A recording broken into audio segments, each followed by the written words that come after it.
Doors of Oblivion. Oh, conjuration.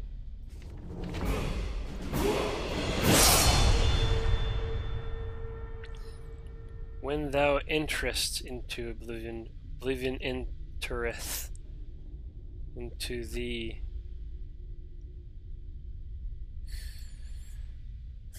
I'm gonna read that one. The greatest mage who ever lived was my master, Moran Zenus. You have heard of him as the author of the book on Oblivion, the standard text on all matters Daedric. Despite many entreaties over the years, he refused to update his classic book with his new discoveries and theories because he found that the more one delves into these realms, the less certain one is. He did not want conjecture, he wanted facts. For decades before and after the publication of On Oblivion, Zenus compiled a vast personal library on the... I'm assuming that's a Z, by the way. But anyways, it's like a 3. But Xena's complained, because I'm thinking Xena, but that's spelled with an X. The warrior princess, whatever. I compiled a vast personal library on the subject of Oblivion, the home of the Daedra. He divided his time between this research and personal magical growth, on the assumption that should he succeed in finding a way into the dangerous world beyond and behind ours, he would need much power to wander its dark paths. 12 years before Zenus began the journey he had prepared his life to make, he hired me as his assistant. I possessed the 3 attributes he required for the position. I was young and eager to help without question. I could read any book once and memorize its contents, and despite my youth, I was already a master of conjuration. Zenus too was a master of conjuration indeed, a master at all the known and unknown schools, but he did not want to rely on his ability alone in the most perilous of his research. In an underground vault, he summoned Daedra to interview them on their native land, and for that he needed another conjurer to make certain they came or bound. Certain they came or bound and were sent away without incident. I will never forget that vault. Not for its looks, which was plain and unadorned, but for what you couldn't see. There were scents that lingered long after the summoned creatures had left. Flowers and sulfur, sex and decay, power and madness. They haunt me still to this very day. Conjuration, for the layman, unacquainted with his workings, connects the caster's mind with that of the summoned. It is a tenuous link, meant only to lure, hold, and dismiss. But in the hands of a master, it can be much stronger. The Psychics in Dwemer can, in the Dwemer's case, perhaps I should say, could, connect with the minds of others and converse miles apart, a skill that is sometimes called telepathy. Over the course of my employment, Zenus and I developed such a link between one another. It was accidental, a result of 2 powerful conjurers working closely together, but we decided that it would be invaluable should he succeed in traveling to Oblivion.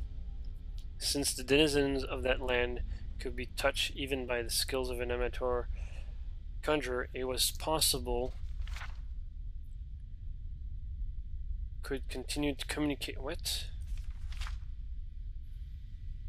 Skills of it was possible we could continue to communicate while he was there, so I could record his discoveries. The doors to Oblivion, to use Moran Zenus' phrase, are not easily found, and we exhausted many possibilities before we found one where we held the key.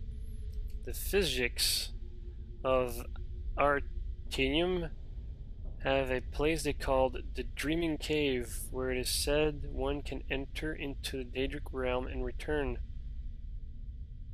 Oh yeah, I leveled up.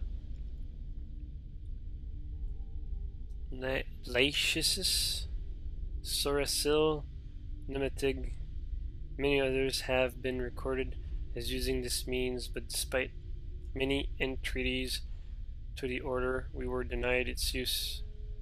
Celerus, the leader of the order, has told us it has been sealed off for the safety of all. We had hopes of using the ruins of the battle spire to access Oblivion.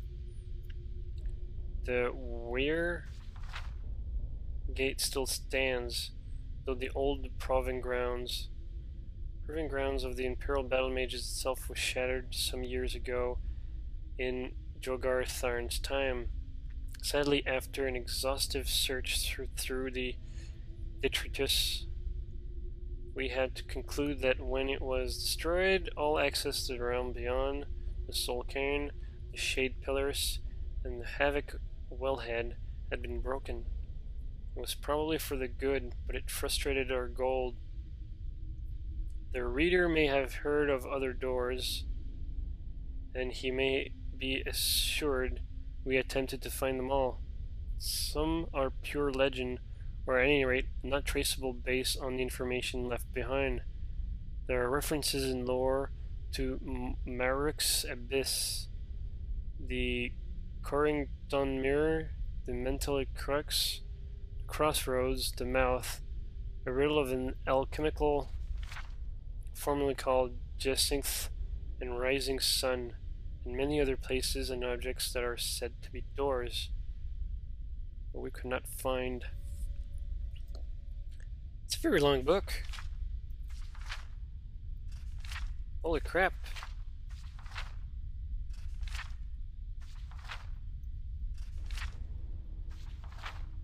This is about Oblivion, so I was like, I have to read. Where was I? Ah. Some exist but cannot be entered safely. The whirlpool in the Abican, called the Maelstrom of Baal, can make ships disappear and may be a portal into Oblivion. But the trauma of riding its waters would surely slay any who tried. Likewise, we did not consider it worth the risk to leap from the Pillar of Thras, 1,000-foot tall spiral of coral. Though we witnessed the sacrifices the Sloths made there, some victims were killed by the falls, but some indeed seemed to vanish before being dashed on the rocks.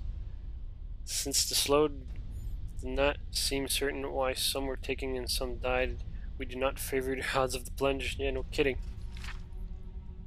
It's actually interesting, like these guys are finding doors, or they're looking for doors to Oblivion. I don't know why you would want to go there, though. Whatever. The simplest and most maddening complex way to go to Oblivion was simply to cease to be here and begin to be there. Excuse me. Throughout history, there are examples of mages who seem to travel to the realms beyond Earth seemingly at will. Many of these voyagers are long dead, if they ever existed, but we were able to find one still living.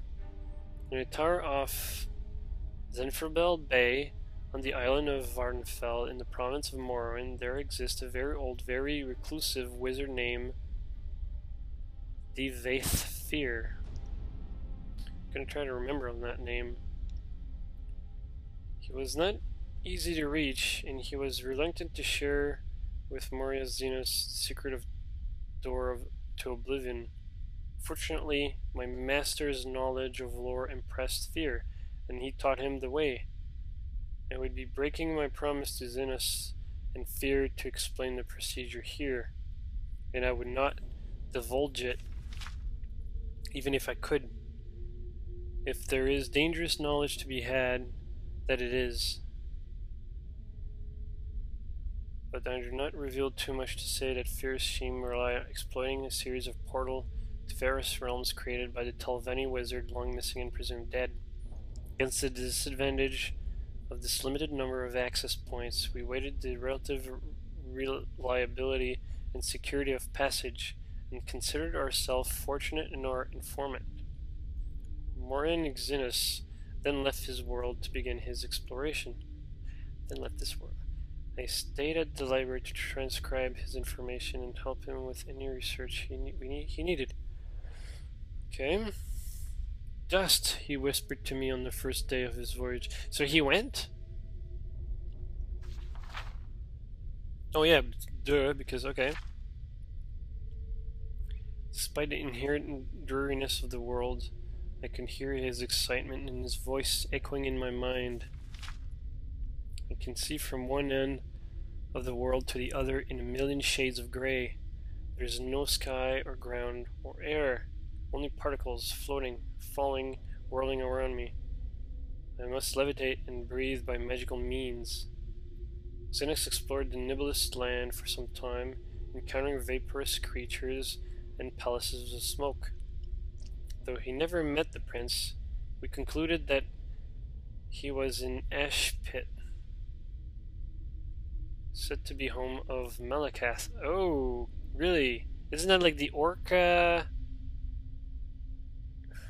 Daedra? I was gonna say God. Where anguish, betrayal, and broken promises like ash filled the bitter air.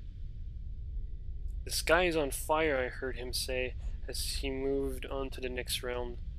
The ground is sludge, but traversable. I see blackened ruins all around me, like a war was fought here in the distant past. The air is freezing. I cast blooms of warmth all around me, but it still feels like daggers of ice stabbing me in all directions. This was Cold Harbor, where Molak Bal was prince.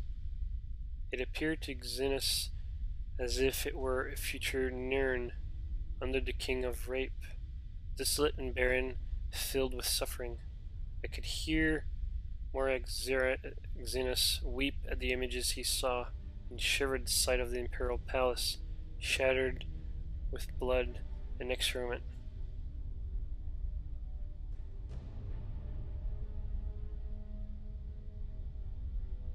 Too much beauty, Zenus gasped when he went to the next realm. I'm half blind. I see flowers and waterfalls, majestic trees, a sea of silver. It is all a blur. The colors run like water. It's raining now, and the wind smells like perfume. Ugh. This surely is Moonshadow, where Azura dwells.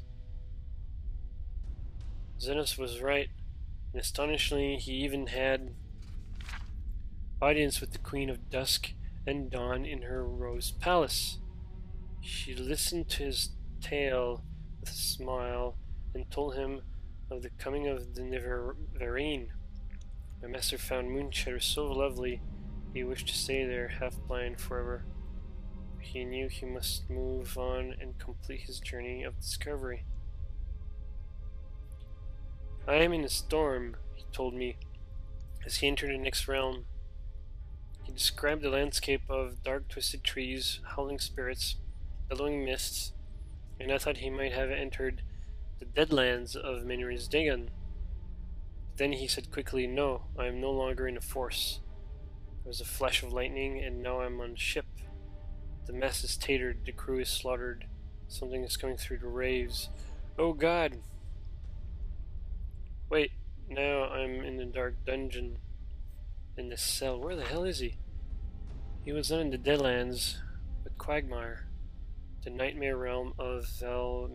I'm not familiar with Val. Every few minutes there was a flash of lightning, and reality shifted, always to something more horrible and horrifying. A dark castle one moment, a den of ravening beasts the next, a moonlight swamp, a coffin where he was buried alive. Fear got the better of my master, and he quickly passed to the next realm. I heard him laugh. I feel like I'm home now. Moran Zenus described to me an endless library, shelves stretching in every direction, stacks on top of stacks, pages floated on a mystical wind that he could not feel. Every book had a black cover with no title. He couldn't see no one, but felt the presence of ghosts moving through the stacks. Riffling through books, ever searching. It was Apocrypha, the home of Moran, where all forbidden knowledge can be found.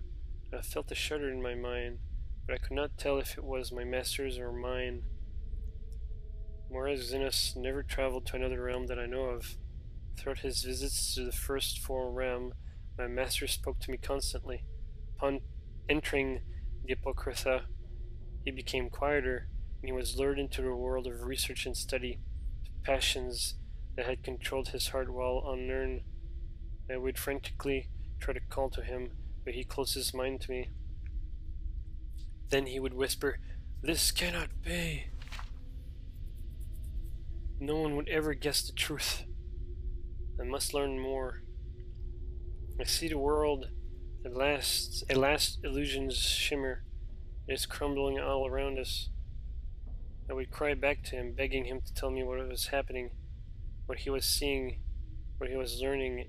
I even tried using conjuration to summon him, as if he were Daedra himself, but he refused to leave. Moran Zenus was lost. I last received a whisper from him 6 months ago. Before then, it had been 5 years, and 3 before that. Okay. His thoughts are no longer intelligible in any language. Perhaps he's still in the Apocrypha, lost but happy. In a trap he refuses to escape. Perhaps he slipped between stacks and passed into the madhouse of Sharagorath, losing his sanity forever. I don't doubt. I would save him if I could. I would silence his whispers. Oh, yeah. That was an interesting read. I don't think I ever found that book in Oblivion.